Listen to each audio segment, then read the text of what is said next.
ಆದಿಕಾಂಡ 28ನೇ ಅಧ್ಯಾಯ 13ನೆಯ ವಾಕ್ಯ.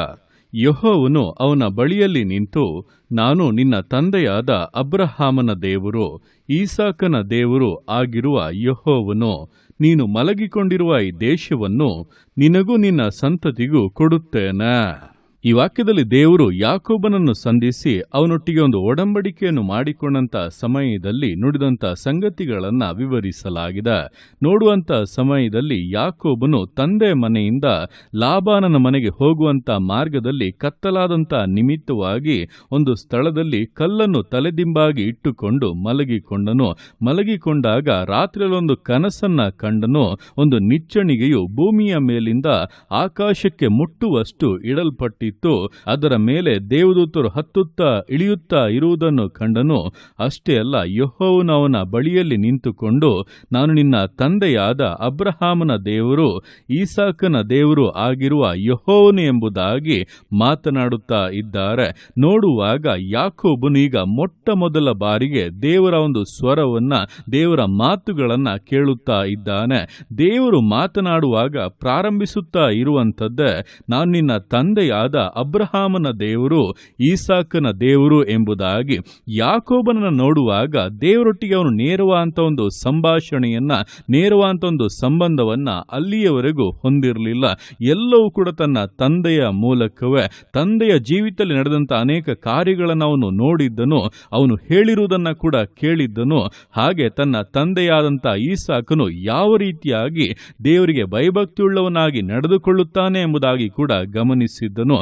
ಅದೇ ಪ್ರಕಾರವಾಗಿ ಅಬ್ರಹಾಮನ ಜೀವಿತದ ಕುರಿತಾಗಿ ಕೂಡ ಅವನ ತಂದೆಯಿಂದ ಅಥವಾ ತಾಯಿಯಿಂದ ಅನೇಕ ವಿಷಯಗಳನ್ನ ಕೇಳಿ ಅದನ್ನ ಕಲಿತಿದ್ದನು. ಹೀಗೆ ದೇವರ ಕುರಿತಾಗಿ ಕೇಳಿ, ಹಾಗೆ ತನ್ನ ಪೂರ್ವಜರಿಂದ ಅವರು ನಡೆದುಕೊಳ್ಳುವಂತ ರೀತಿಯನ್ನೆಲ್ಲ ಗಮನಿಸಿದಂತ ಯಾಕೋಬನು ಈಗ ಅವರ ದೇವರು ಯಾರೆಂಬುದನ್ನ ತಿಳಿಯುವಂತೆ ನೇರವಾಗಿ ದೇವರು ಅವನನ್ನ ಸಂಧಿಸುತ್ತಾ ಇದ್ದಾರೆ.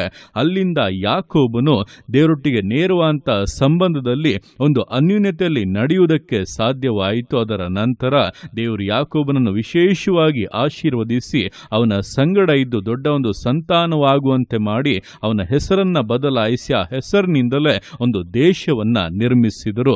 ಇದೇ ಪ್ರಕಾರವಾಗಿ ದಿವಸಗಳಲ್ಲಿ ನೀವು ಸತ್ಯವೇದವನ್ನು ಓದುವಾಗ ಅನೇಕ ದೇವಜನರ ಜೀವಿತದ ಅನುಭವಗಳಿಂದ ಕರ್ತನು ಯಾರೆಂಬುದನ್ನು ಓದಿ ತಿಳಿದಿರಬಹುದಿಲ್ಲ, ಮತ್ತೊಬ್ಬರ ಸಾಕ್ಷಿಯನ್ನು ಕೇಳಿ ಅದನ್ನ ಗ್ರಹಿಸಿಕೊಂಡಿರಬಹುದು. ಆದರೆ ದೇವರು ಆ ಅನುಭವಗಳನ್ನು ಅಲ್ಲಿಗೆ ಬಿಡುವುದಿಲ್ಲ, ನಿಮ್ಮನ್ನು ನೇರವಾಗಿ ಸಂಧಿಸುವುದಕ್ಕೆ ಬಯಸುತ್ತಾರೆ. ನೀನು ಕೇಳಿದಂತ ದೇವರು, ನೀನು ಸತ್ಯವೇದದಲ್ಲಿ ಓದಿದಂತ ತಿಳಿದುಕೊಂಡಂತ ದೇವರು ನಾನೇ ಎಂಬುದಾಗಿ ನೇರವಾಗಿ ನಿಮ್ಮನ್ನ ಸಂಧಿಸಿ ನಿಮ್ಮೊಟ್ಟಿಗೆ ಮಾತನಾಡಿ ನಿಮ್ಮೊಟ್ಟಿಗೆ ಒಡಂಬಡಿಕೆಯನ್ನ ಮಾಡಿಕೊಂಡು ನಿಮ್ಮನ್ನ ಮುನ್ನಡೆಸುವುದಕ್ಕೆ ದೇವರು ಮನಸ್ಸುಳ್ಳವರಾಗಿದ್ದಾರೆ. ಅದಕ್ಕೋಸ್ಕರ ನಿಮ್ಮನ್ನ ಸಿದ್ಧಪಡಿಸಿಕೊಳ್ಳಿ.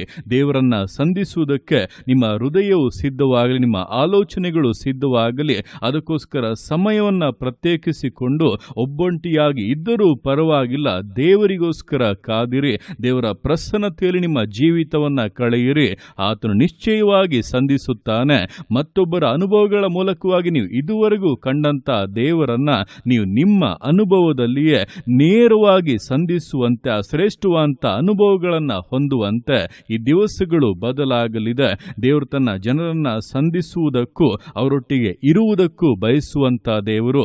ವಾಕ್ಯದಲ್ಲಿ ಬರೆಯಲ್ಪಟ್ಟಿದೆ, ದೇವರ ನಿವಾಸ ಸ್ಥಾನವು ಮನುಷ್ಯರ ಮಧ್ಯದಲ್ಲಿ ಇದೆ ಎಂಬುದಾಗಿ. ಮನುಷ್ಯರ ಮಧ್ಯದಲ್ಲಿ ವಾಸ ಮಾಡುವುದಕ್ಕೆ ಬಯಸುವಂತ ದೇವರಿಗೆ ನಿಮ್ಮ ಜೀವಿತದಲ್ಲಿ ಅವಕಾಶವನ್ನ ಕೊಡುವುದಾದರೆ ಆತ ನಿಮ್ಮನ್ನ ಸಂಧಿಸುತ್ತಾನೆ, ಮಾತನಾಡುತ್ತಾನೆ. ವಿಶೇಷವಾದಂಥ ಅನುಭವಗಳಲ್ಲಿ ತನ್ನ ಒಡಂಬಡಿಕೆಯಲ್ಲಿ ನಿಮ್ಮನ್ನ ನಡೆಸಿ ತನ್ನ ಉದ್ದೇಶಗಳನ್ನು ಪರಿಪೂರ್ಣತೆಗೆ ತಂದು ಶ್ರೇಷ್ಠವಾದಂಥ ಮಹತ್ ಕಾರ್ಯಗಳನ್ನ ನೆರವೇರಿಸುತ್ತಾನೆ. ಆದ್ದರಿಂದ ಈ ದಿವಸಗಳಲ್ಲಿ ಯಾಕೋಬನ ಹಾಗೆ ದೇವರ ಕರಗಳಲ್ಲಿ ಸಮರ್ಪಿಸಿ ಆತನ ಪ್ರಸನ್ನತೆಯನ್ನು ಎದುರು ನೋಡಿ ಜೀವಿಸಿ ದೇವರು ಸಂಧಿಸುವುದನ್ನು, ಮಾತನಾಡುವುದನ್ನು ನಿಮ್ಮ ಜೀವಿತದಲ್ಲಿ ಅನುಭವಿಸಿ ನೋಡಬಹುದಾಗಿದೆ. ಅದಕ್ಕಾಗಿ ಸಮರ್ಪಿಸಿ ವಿಧೇಯತೆಯಿಂದ, ದೃಢತೆಯಿಂದ, ನಂಬಿಗಸ್ತತೆಯಿಂದ ವಿಶ್ವಾಸ ಜೀವಿತಗಳನ್ನು ಮುನ್ನಡೆಸೋಣ. ದೇವರ ಕರಗಳಲ್ಲಿ ಸಮರ್ಪಿಸಿ ಪ್ರಾರ್ಥಿಸೋಣ. ಯೇಸುವೆ ಸ್ತೋತ್ರ ರಾಜ, ಕೊಟ್ಟಂತ ಈ ದಿವಸಕ್ಕೋಸ್ಕರ ಸ್ತೋತ್ರ ಕರ್ತನೆ. ಈ ದಿವಸ ನಿನ್ನ ಕರಗಳಲ್ಲಿ ಸಮರ್ಪಿಸ್ತಾನೆ. ಪ್ರತಿಯೊಂದು ಜೀವಿತಗಳನ್ನು ನೀನು ಆಳ್ವಿಕೆ ಮಾಡು, ಬಲಪಡಿಸು ಕರ್ತನೆ.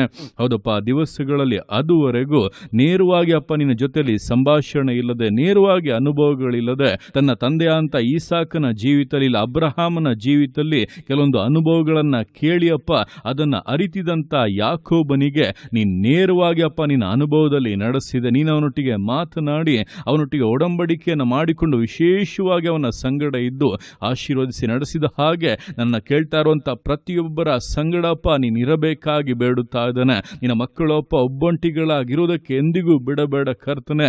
ಅಪ್ಪ, ಮತ್ತೊಬ್ಬರ ಅನುಭವಗಳ ಮೂಲಕವಾಗಿ ನಿನ್ನನ್ನು ಅರಿತೋಪ್ಪ ಆಸಕ್ತಿಯಿಂದ ಜೀವಿಸುತ್ತಾ ಇದ್ದಾರಲ್ಲೋ, ನೀನಪ್ಪ ನೇರವಾಗಿ ಅವರನ್ನು ಸಂಧಿಸು ಕರ್ತನೆ. ನೇರವಾಗಿ ನಿನ್ನನ್ನು ಪ್ರಕಟಿಸಪ್ಪ, ನಿನ್ನ ಮಹಿಮೆಯನ್ನು ತೋರಿಸು ಕರ್ತನೆ. ಆ ಒಂದು ಅನ್ಯೂನ್ಯತೆಗೆ ಅಪ್ಪ ನಿನ್ನ ಮಕ್ಕಳನ್ನು ಸೆಳೆದುಕೋ, ವಿಶೇಷವಾಗಿ ಆಶೀರ್ವದಿಸು. ನಿನ್ನ ಜೊತೆಗಾರನಾಗಿದ್ದು ಬಲಪಡಿಸು ಕರ್ತನೆ. ತಡೆಗಳು ಮುರಿದು ಬೀಳಲಿ ಯೇಸುವಿನ ನಾಮದಲ್ಲಿ. ಎಲ್ಲ ಬೇಡಿಗಳು, ಎಲ್ಲ ಬಂಧನಗಳು ಕಳಚಿ ಬೀಳಲಿ. ಸೈತಾನ ಸಕಲ ಕುಯುಕ್ತಿಗಳು, ಎಲ್ಲ ಕಾರ್ಯಗಳು ಲಯವಾಗಿ ಹೋಗಲಿ. ಜೀವಿತಗಳು ಸ್ವತಂತ್ರವನ್ನ ಕಾಣಲಿ, ಬಿಡುಗಡೆಯಲ್ಲಿ ಸಂತೋಷಿಸಲಿ ಕರ್ತನೆ. ಅಪ್ಪ, ನಿನ್ನ ಮಕ್ಕಳು ನಿನ್ನ ಶ್ರೇಷ್ಠವಾದಂಥ ಮಹಿಮೆಯಲ್ಲಿ ಸಂತೋಷಿಸುವುದಕ್ಕೂ ಅಪ್ಪ ನಿನ್ನಲ್ಲಿ ಕರ್ತನೆ ಆನಂದಿಸುವುದಕ್ಕೂ ನೀನು ಸಹಾಯ ಮಾಡು. ನೀನು ಅರ್ಥಗೆ ಮಾಡುವಂಥ ನಿನ್ನ ಪ್ರೀತಿಗೋಸ್ಕರ, ಕೃಪೆಗೋಸ್ಕರ ನಿನಗೆ ಸ್ತೋತ್ರಗಳು. ಪ್ರತಿಯೊಂದು ಜೀವಿತಗಳನ್ನು ಅಪ್ಪ ನಿನ್ನ ಕರಗಳಲ್ಲಿ ಸಮರ್ಪಿಸ್ತಾ ಇದ್ದಾನೆ. ಆಶೀರ್ವದಿಸು, ಮಾನಿಸು, ಘನಪಡಿಸು. ಎಲ್ಲೋ ನಿನ್ನ ಕರಗಳಲ್ಲಿ ಸಮರ್ಪಿಸಿ ಎಲ್ಲ ಸ್ತುತಿಯನ್ನು ಮಾನವನಿಗೆ ಸಲ್ಲಿಸಿ ಯೇಸುವಿನ ನಾಮದಲ್ಲಿ ಬೇಡುತ್ತೇನೆ ನಮ್ಮ ತಂದೆಯೇ. ಆಮೇನ್, ಆಮೇನ್.